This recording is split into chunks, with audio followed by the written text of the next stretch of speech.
चलें, आज जो हमारा टॉपिक होगा वो है सोर्सेस ऑफ नॉलेज।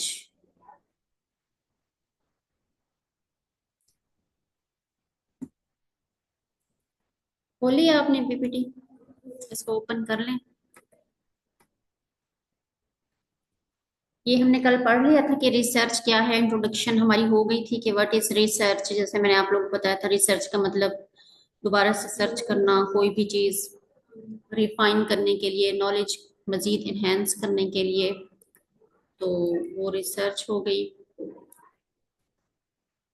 पर्पस भी हमने पढ़ लिए थे कि रिसर्च के हैं क्या, जो उसके मेन पर्पस थे, identification, description, exploration, explanation, prediction, control, ये हमने पढ़ लिए थे। साइंटिफिक मेथड क्या है, कैरेक्टरिस्टिक्स ऑफ साइंटिफिक मेथड क्या है, ये भी ऑलमोस्ट कल वैसे हमारा कलर कवर हो गया था। ये मैं आपको दोबारा सा थोड़ा सा बता देती हूँ। 14, स्लाइड नंबर 14 जो है, characteristics of scientific method, open किया।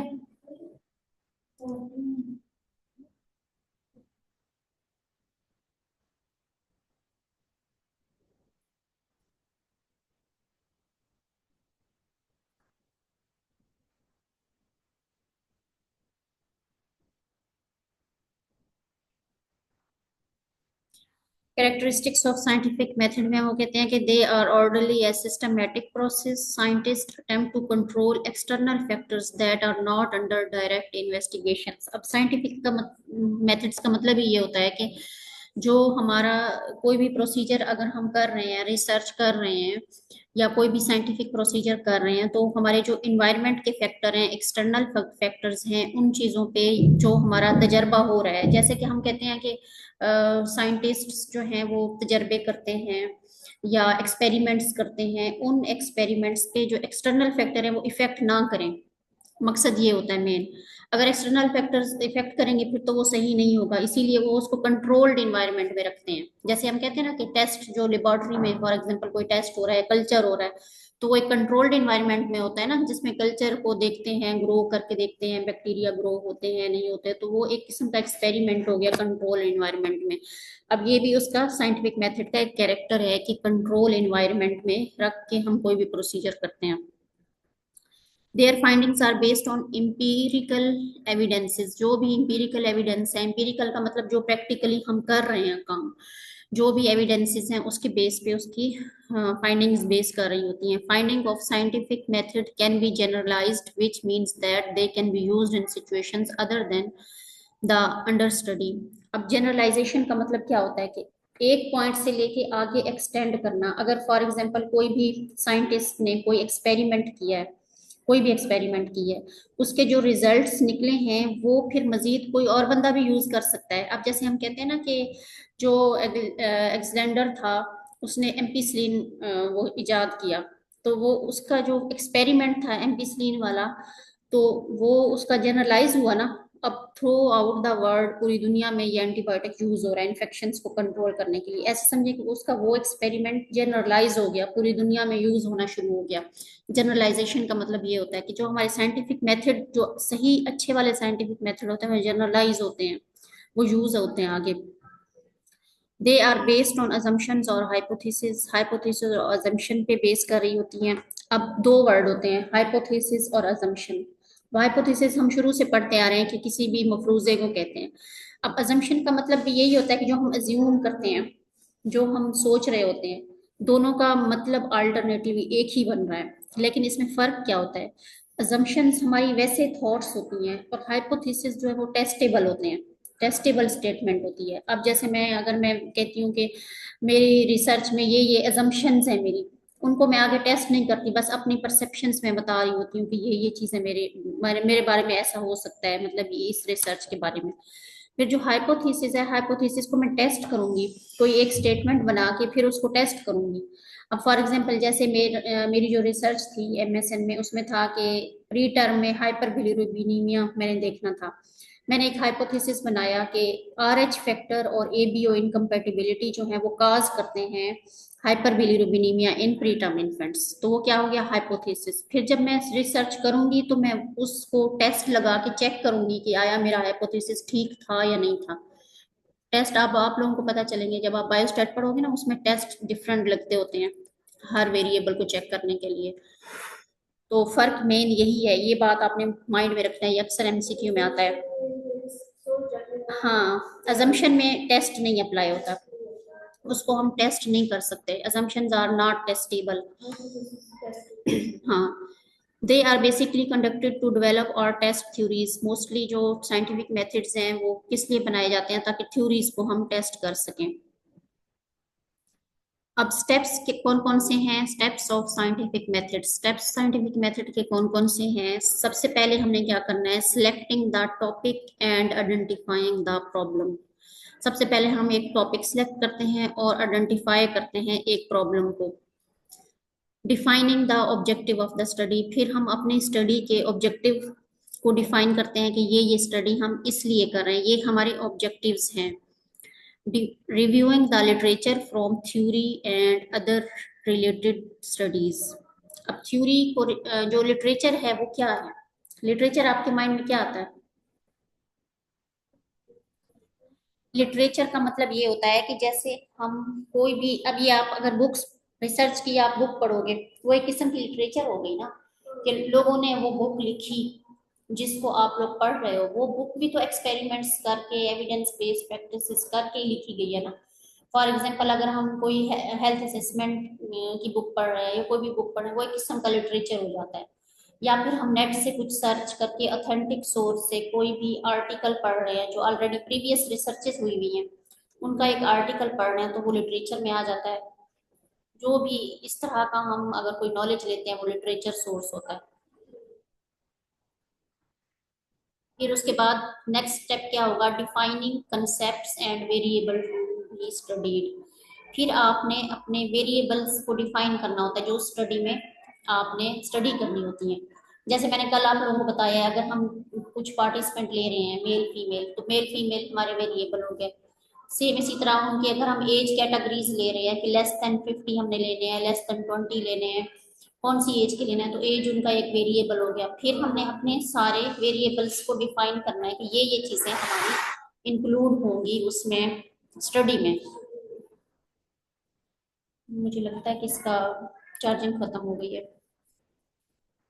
नेक्स्ट, फिर हम क्या करेंगे, वेरिएबल को डिफाइन करने के बाद स्टेटिंग हाइपोथेसिस अबाउट एक्सपेक्टेड ऑब्जर्वेशंस और फिनोमिना। फिर वही बात आ गई, फिर हम अपना हाइपोथेसिस बताएंगे।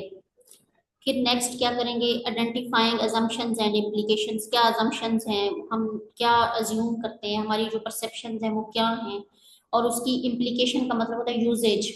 अगर आप कोई रिसर्च कर रहे हैं, उसकी हमारी नर्सिंग फील्ड में क्या वैल्यू है, क्या वर्थ है, क्या यूज हो, किस लिए यूज होगा वो। Determining the ethical implication of propose study. अब एथिकल इम्प्लीकेशन क्या होता है, एथिक का मतलब ये होता है ना कि विदन जो स्टैंडर्ड है उनके अंदर रह के, इखलाकियात के अंदर रह के हम कुछ करते हैं, एथिक का मतलब ये होता है। अब रिसर्च में एथिकल इम्प्लीकेशन का मतलब ये होता है कि कुछ स्टडीज ऐसी होती है ना जो हम करते हैं, तो उसमें एथिकल जो स्टैंडर्ड बने हुए थे वो वायलेट हो जाते हैं। उसको हम, अब जैसे मैं एक स्टडी कर रही हूँ, रिसर्च स्टडी, उसमें मैंने आपसे डेटा लिया, लेकिन मैंने आपको बताया नहीं कि ये डेटा मैं क्यों ले रही हूँ, मेरी जो रिसर्च स्टडी है वो किस लिए मैं कर रही हूँ, आगे जाके इसके क्या यूजेज होंगे। तो फिर ये अनएथिकल हो जाएगा, क्योंकि मैंने अपनी स्टडी को आपको एक्सप्लेन करके नहीं बताया। ठीक है, तो ये अनएथिकल हो जाएगा। सेम इसी तरह कंसेंट फॉर्म, जो हम, आप सिंपल एग्जांपल ले रहे हैं, हॉस्पिटल में जब पेशेंट आते हैं, एडमिशन जब हम बनवाते हैं, उस उन पे साइन करवाते हैं, थंब लगवाते हैं, वो एक किस्म का कंसेंट होता है कि उसमें लिखा होता है कि हम जो है डॉक्टर की मर्जी के मुताबिक इलाज करवाएंगे। हमें अगर कोई इन केस कोई भी मिसहैप हो गया, कुछ हो गया, तो हम अमले को जिम्मेदार ना ठहराएंगे। तो वो कंसेंट जो है वो एथिकल का एक पोर्शन है कि हम पेशेंट से मर्जी लेके उनकी ट्रीटमेंट उनका स्टार्ट कर रहे हैं। सेम इसी तरह रिसर्च में भी कंसेंट लेना लाजमी होता है, कंसेंट लेना भी लाजमी होता है, और फिर उसमें ऑटोनॉमी भी लाजमी होती है। अब फॉर एग्जांपल मैं रिसर्च कर रही हूँ, आप दोनों को मैंने इंक्लूड कर लिया अपनी रिसर्च स्टडी में एज अ पार्टिसिपेंट, तो फिर मैं आपको ये भी कहूंगी कि आपकी मर्जी है, अगर आप मेरी रिसर्च में हिस्सा लेना चाहती हैं या नहीं चाहती, या दरमियान में छोड़ के जाना चाहती हैं, तो आपकी मर्जी है, मैं आपको नहीं रोकूंगी। ये भी उसका एथिक का एक पार्ट है कि भी आप जो पार्टिसिपेंट है उनको ऑटोनॉमी दें। कंसेंट लें, ऑटोनॉमी उनको दें, और फिर जो आप लोगों से मैं जो जो इन्फॉर्मेशन लूंगी वो मैं कॉन्फिडेंशियल रखूंगी, अपने हद तक रखूंगी। और जब मैं रिसर्च फाइंडिंग में अपनी फाइंडिंग्स दूंगी ना, उसमें ये मेंशन नहीं होगा कि विभूषणा ने मुझे ये कहा था या किसी और पार्टिसिपेंट ने मुझे ये कहा था। उसमें जस्ट सब्जेक्ट कर ऐसे लिखा होगा कि इन सब इतने सब्जेक्ट्स ने हमें ये डाटा दिया था। वो क्या चीज हो जाएगी, कॉन्फिडेंशियलिटी हो जाएगी, कि मैं सारी इंफॉर्मेशन कॉन्फिडेंशियलिटी आपकी रखूंगी, आपके नाम को शो नहीं करूंगी। ये सारे किस में आते हैं, एथिक्स में आते हैं। तो फिर उसके उससे पहले जो है टॉपिक सिलेक्शन जब हम कर रहे होते हैं, कोई डिजाइन चूज कर रहे होते हैं, तो हमारा जो ethical review board institution level पे होता है, उसका काम होता है कि वो हमें परमिशन दे। वो पहले देखता है कि ये जो एक्सपेरिमेंट कर रहे हैं हम या फिर रिसर्च कर रहे हैं, इससे किसी को हार्म तो नहीं पहुंच रहा, कोई नुकसान तो नहीं आ रहा इसको, इस पे। तो फिर उसको देख के फिर एथिकल जो बोर्ड है हमें परमिशन देता है कि आप ये रिसर्च कर सकते हो। फिर इसकी जो हिस्ट्री है उसमें हम पढ़ेंगे मजीद, आप लोगों को ये क्लियर हो जाएगा एथिक वाला। एथिकल कंसिडरेशन हो गई, फिर नेक्स्ट स्टेप हमारा क्या होगा, वही डिजाइन चूज करना हमारा होगा कि कौन सा मेथड हमने यूज करना है, डिजाइन कौन सा यूज करना है। कल जैसे हमने दो मेन पढ़े थे, क्वांटिटेटिव है या क्वालिटेटिव है। Defining study population and sample. Study population का मतलब ये होता है कि कौन से लोग या क्या चीज आपकी स्टडी में इंक्लूड होगी, वो पॉपुलेशन कहलाती है। फिर उस पॉपुलेशन में से कुछ हिस्सा निकाल के स्टडी करना, वो सैंपल कहलाता है। अब जैसे मैं चाहती हूँ कि मैं अगर नर्सिस पे रिसर्च करना चाहती हूँ, स्ट्रेस लेवल पे, नर्सिस मेरी क्या होगी, पॉपुलेशन होगी। अब जैसे हॉस्पिटल में अगर 500 नर्सेज हैं, उन 500 में से मैं रैंडमली 100 सिलेक्ट कर रही हूँ अपनी स्टडी के लिए, तो वो 100 क्या होंगे, वो मेरा सैंपल होंगे। ठीक है, सब सेट ऑफ पॉपुलेशन, जिस पॉपुलेशन में से मैं स्टडी के लिए जितने सब्जेक्ट चूज कर रही हूँ वो मेरा सैंपल हो जाएगा। नेक्स्ट स्टेप क्या होगा, planning the data analysis and discussion. फिर हमने अपना डाटा जो कलेक्ट किया है, हमने प्लान बनाना है कि इसको हमने एनालाइज कैसे करना है और डिस्कस कैसे करना है। कलेक्टिंग डाटा फ्रॉम सब्जेक्ट्स, फिर हमने जो सब्जेक्ट यानी सैंपल जो चूज किया है, उस उन सैंपल से हमने अपना डाटा कलेक्ट कर लेना है। फिर क्या करना है, एनालाइजिंग एंड इंटरप्रेटिंग डाटा, फिर हमने एनालाइज करना है और इंटरप्रेट कर देना है डाटा को।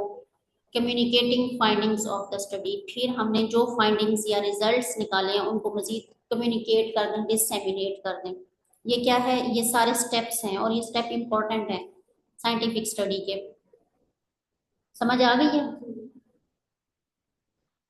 नीड फॉर नर्सिंग रिसर्च, ये हमने कल पढ़ लिया था, नीड फॉर नर्सिंग रिसर्च क्यों होती है। आज हमारा जो मेन टॉपिक है वो ये है, sources of knowledge. Sources of knowledge, अब नॉलेज जो है वो हमारे पास कहाँ से आता है। Every individual possess a huge amount of knowledge. We know about ourselves, we know about world around us, we know about different concept and ideas. अब हमारे पास देखें, अगर हम सोचें तो हमारे पास कितना नॉलेज होता है, हमें अपने इर्द गिर्द के बारे में भी पता होता है। अगर मैं किसी एक बंदी के साथ बैठ रही हूँ तो मेरे माइंड में फौरन उसके बारे में आना शुरू हो जाता है कि ये इस नेचर का बंदा है, तो वो क्या है, कहाँ से आ रहा है, वो मेरे पास नॉलेज है, मैं अपना माइंड यूज कर रही हूँ तो मुझे पता चलता है ना। तो इन सब नॉलेज का सोर्स क्या क्या होता है। फंडामेंटल सोर्सेज ऑफ नॉलेज, सबसे पहले ट्रेडिशन है, अथॉरिटी है, बोरोइंग है, रोल मॉडल है, पर्सनल एक्सपीरियंसेस हैं, ट्रायल एंड एरर है, इंट्यूशन है, लॉजिकल रीजनिंग है और रिसर्च है। ठीक हो गया, ये लिस्ट किया हुआ है सोर्सेज को। अब वन बाय वन हम पढ़ते हैं। अगर ट्रेडिशन से हमें नॉलेज आ रहा है तो ट्रेडिशन से कैसे आता है नॉलेज। ट्रेडिशन किसको कहते हैं, हमारे जो रिवाज होते हैं, रस्म और रिवाज होते हैं जो पीछे से चलते आ रहे होते हैं, ट्रेडिशन उनको कहते हैं। This represent knowledge based on truth and believes that come from customs and traditions. जैसे हम कहते हैं ना, रस्म और रिवाज है, ये पीछे से हमारा इन चीजों पे बिलीव है, ये हम ऐसे करते आ रहे हैं, वो हमारी क्या होती है, ट्रेडिशंस होती हैं। Tradition from the past is communicated to the present, which is effected in different nursing practices. For example, many health policies and procedures have traditional ideas. जैसे कुछ policies हमारे जो बने हुए होते हैं उनमें traditional ideas होते हैं। अब इसकी एग्जांपल हम ले लेते हैं कि फॉर एग्जाम्पल हॉस्पिटल में डिफरेंट कल्चर्स के लोग आते हैं ना, डिफरेंट कल्चर्स के लोगों को हमने डिफरेंट तरीके से डील करना होता है। तो ये नॉलेज हमारे पास कहाँ से आया? ट्रेडिशन से आ रहा है ना। हमें यही बताया गया है कि शुरू से हर बंदे का अपना कल्चर होता है, हर बंदे को अपने तरीके से डील करना होता है। ये वाला नॉलेज हमारे पास ट्रेडिशन से आ गया कि एक पेशेंट है, अगर वो किसी ब्लोच फैमिली से है या पठान फैमिली से है, तो हमें उसको डिफरेंट तरीके से डील करना होगा, उसके जो रस्म और रिवाज है उसके अंदर रहते हुए। तो हम अपनी प्रैक्टिस में यूज कर रहे हैं ना ट्रेडिशन को, ये चीज ट्रेडिशन होती है। फिर क्या आ गया? अथॉरिटी। अथॉरिटी वो होती है जो आप अपने सीनियर से या अथॉरिटी से, पावर से जो चीजें सीखते हो। Authority is defined as a person with expertise and power who is able to influence opinion and behaviors. अब फॉर एग्जांपल हमारी जो एक्सपर्टीज हैं वो हमारी एनएस हैं, अगर हम उनको मैनेज करते हुए देख रहे हैं, फॉर एग्जांपल कल मैं इस पोस्ट पे चली जाती हूँ, तो मैं फिर वही चीजें जो मैंने उनसे सीखी हैं as a role role model, वही चीजें इम्प्लीमेंट करूंगी। अब फॉर एग्जांपल मैं आप लोगों को पढ़ा रही हूँ इस टाइम, मैं अथॉरिटी हूँ, आप लोगों को टीचर हूँ, आप मेरे से सीखोगे, जो चीजें मेरे से सीखोगे फिर नेक्स्ट अपनी प्रैक्टिस में जाके वही चीजें इम्प्लीमेंट करते हो। तो आप कहाँ से सीख रहे हो? वो नॉलेज कहाँ से आ रहा है? आपकी अथॉरिटी से आ रहा है, आपके पास जो पावर उस टाइम है, तो आप उससे सीख रहे हो एज अ रोल मॉडल। तो ये चीज जो है वो अथॉरिटी होती है। उन्होंने एग्जांपल दिया है कि nurses who have enough knowledge and publish articles and books are considered as authority. वही बात आ गई ना कि वो नर्सेज जिनके पास नॉलेज ज्यादा है, जो आर्टिकल्स पब्लिश करते हैं। अब जैसे मैंने एमएसएन किया हुआ है, मैं आप लोगों को अपने रिसर्च के हवाले से इंफॉर्मेशन देती हूँ या फिर कोई एग्जाम्पल बता देती हूँ, तो आप फिर नेक्स्ट इसी को जब फॉलो करते हो तो आप ऐसे समझो अथॉरिटी को फॉलो कर रहे हो, आपके पास नॉलेज अथॉरिटी से आ रहा है। नहीं हुआ रहा। नेक्स्ट क्या है? बोरोइंग। बोरोइंग का मतलब क्या होता है? उधार लेना कोई चीज। कल जैसे मैंने बात की थी ना कि हम नर्सिंग डिसिप्लिन में हम डिफरेंट डिसिप्लिन को इंटरेक्ट करके, मर्ज करके हम अपना एक नर्सिंग केयर प्लान बनाते हैं। तो ये वही बात आ गई कि जब हम किसी दूसरे डिसिप्लिन से नॉलेज लेते हैं तो वो बोरोइंग कहलाती है। It is defined as knowledge taken from other field and utilized in nursing profession. For example, knowledge from medicine, psychology and sociology. ये चीजें क्या होंगी? बोरोइंग हो जाएगी। नेक्स्ट है रोल मॉडलिंग। अब रोल मॉडलिंग क्या है? रोल मॉडलिंग जो आप अपने एक्सपर्ट से, कोई भी रिसर्चर हो, एक्सपर्ट है या कोई इस तरह का टीचर है जिनसे आप इंस्पायर हो, इन्फ्लुएंस हो, या आपका कोई लीडर है जिससे आप इन्फ्लुएंस हो, उसको फिर आप कॉपी करते हो, रोल मॉडल करते हो। तो वो आपका एज अ रोल मॉडलिंग वो नॉलेज आपके पास आ जाएगा। Role modelling is learning where novice nurse imitate expert nurses through interactions. ठीक हो, समझ आ गई? अब जैसे न्यू नर्सेज आई हुई हैं, वो नोवाइस नर्सेज हैं जो ऑलरेडी काम कर रही हैं, वो पुरानी हैं, तो वो क्या करेंगे? जाहिर है जो ऑलरेडी काम कर रही होंगी वो अपनी रूटीन उनसे ही सीखेंगी, फिर वो भी वैसा करना शुरू कर देंगी। तो ये क्या हो जाएगा? Role modelling. नेक्स्ट है पर्सनल एक्सपीरियंसेस।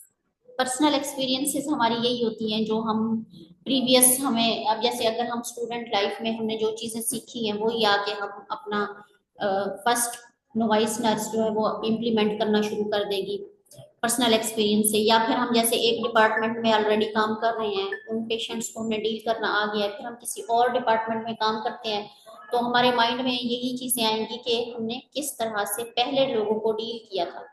अब फिर हमने उस उन्हीं पर्सनल एक्सपीरियंसेस को नेक्स्ट यूज करना है, वो हमारा पर्सनल एक्सपीरियंसेस का नॉलेज आ जाएगा। फिर है trial and error. Trial and error में क्या होगा? जो गलतियां करके हम सीखते हैं, ये वो जो गलतियां करके हम सीखते हैं उसको कहते हैं ट्रायल एंड एरर। वहां से भी हम नॉलेज ही गेन कर रहे होते हैं। इंट्यूशन। इंट्यूशन क्या होती है? ये इंपॉर्टेंट टर्म है, अक्सर एमसीक्यू में आता है। गट फीलिंग्स, जो आपकी थॉट्स, जैसे आप अगर कोई काम कर रही हैं तो आपके माइंड में कोई एकदम से आइडिया आ जाता है, यार ये अगर मैंने ऐसे किया तो यूं हो जाएगा, तो वो हमारी इंट्यूशन होती है।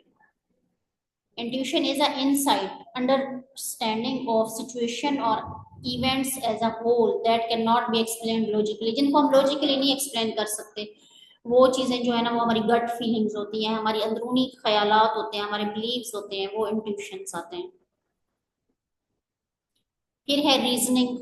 रीजनिंग वही जो हम कोई भी रैशनल दे के लॉजिकली बात करते हैं। रीजनिंग दो तरह की होती है, इंडक्टिव रीजनिंग होती है और डिडक्टिव होती है। इंडक्टिव एंड डिडक्टिव ये बहुत इंपॉर्टेंट टर्म्स हैं।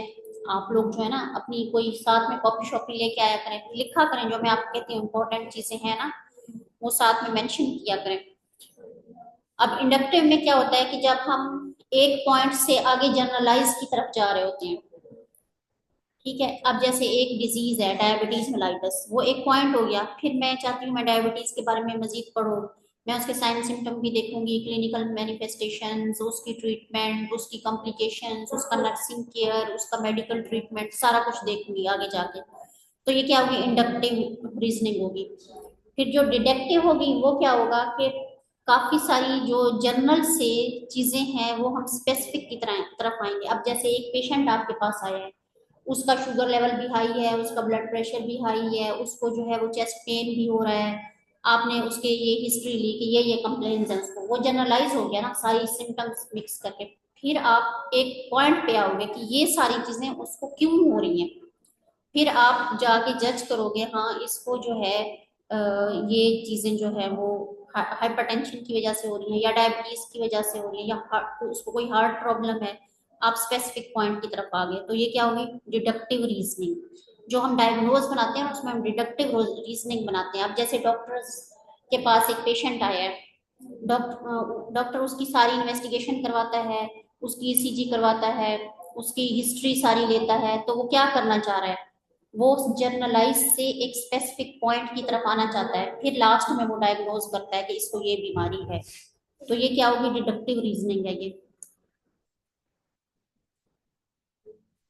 अच्छा, इंडक्टिव रीजनिंग में वही मैंने आपको समझा दिया कि एक पॉइंट से आगे जनरलाइज की तरफ हमने जाना होता है।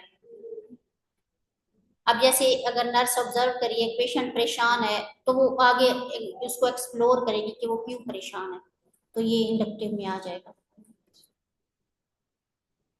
अब पैराडाइम क्या है, पैराडाइम एक वर्ड है, मतलब उसमें ब्रॉड जैसे फ्रेमवर्क के लिए हम यूज करते हैं। कोई भी फ्रेमवर्क जब हम किसी चीज में पुट करते हैं किसी चीज को, तो वो क्या होता है, पैराडाइम होता है। पैराडाइम दो तरह की होती है, पॉजिटिविज्म, नेचुरलिज्म। जो पॉजिटिविज्म है वो हम किस में यूज करते हैं, क्वांटिटेटिव में करते हैं। जो नेचुरलिस्ट पैराडाइम है वो हम, या कंस्ट्रक्टिविज्म भी उसको कहते हैं, वो हम करते हैं क्वालिटेटिव में। ये ऑब्जेक्टिव में क्वेश्चन आते होते हैं। पॉजिटिविज्म किससे लिंक कर रहा है, क्वांटिटेटिव से कर रहा है, और जो नेचुरलिज्म है वो क्वालिटेटिव में। ये मतलब ऐसे समझे, ये फ्रेमवर्क्स हैं जो हम यूज करते हैं। अब पॉजिटिविज्म में क्या होगा, fundamental assumptions of positivist is that there is a reality out that can be studied and known। जो यानी कि रियलिटीज हम स्टडी कर रहे होते हैं। They believe in objective reality, वही बात आ गई, ऑब्जेक्टिव हमारा क्वांटिटेटिव में होता है। अब नेचुरलिज्म में क्या होगा कि नेचुरलिज्म में जैसे कि कुछ चीजें हम supernatural like gods, immortal soul, जो जो नेचुरल चीजें हैं, जैसे हम कहते हैं ना कि मौत तो बरहक है, या फिर इस तरह जो हम चीजें सोचते हैं, हम कहते हैं कि नजर तो लग जाती है। जो रियल नेचुरल चीजों को हम लिंक करके, रूहानी चीजों को हम लिंक करके कुछ बता रहे होते हैं, तो वो हमारा क्या होगा, नेचुरलिज्म आएगा। दे बिलीव्ड इन सब्जेक्टिविटी, वही बात आ गई कि इसमें क्वांटिटेटिव क्वालिटेटिव होता है, सब्जेक्टिव डाटा होता है इसमें। ये आगे इसका डिफरेंस दिया हुआ है वही सेम। कंपोनेंट्स इसमें क्या क्या आ जाएंगी, कुछ ऐसे टर्म्स हैं जो कि यूज होते हैं इसमें पैराडाइम्स में। ऑन्टोलॉजी है, एपिस्टिमियोलॉजी है, ये एमसीक्यू के लिहाज से इंपॉर्टेंट है।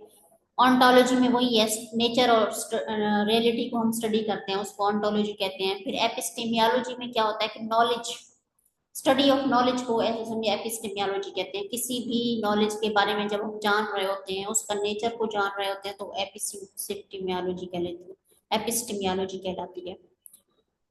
फिर मेथडोलॉजी है, मेथडोलॉजी में क्या आ जाएगा, refer to general frameworks, principles underline how we investigate method का मतलब क्या होता है कि जो फ्रेमवर्क है, जो तरीकेकार हम यूज कर रहे हैं, जैसे मैं कहती हूँ कि मैं एक क्वांटिटेटिव स्टडी करूंगी, क्वांटिटेटिव में मैंने क्रॉस सेक्शनल करना है या फिर मैंने एक्सपेरिमेंटल करना है, वो आपकी मेथोडोलॉजी हो जाएगी। बस यही था आज का लेक्चर। इसको अब आपने घर जाके अच्छे से पढ़ना है, आपको समझ आ जाएंगी चीजें। जो आपको नहीं आएंगी वो फिर मुझसे पूछनी है। नेक्स्ट लेक्चर फिर हम नेक्स्ट इंशाल्लाह करेंगे, जब आप लोग आओ उसी दिन, मंडे आ जाना।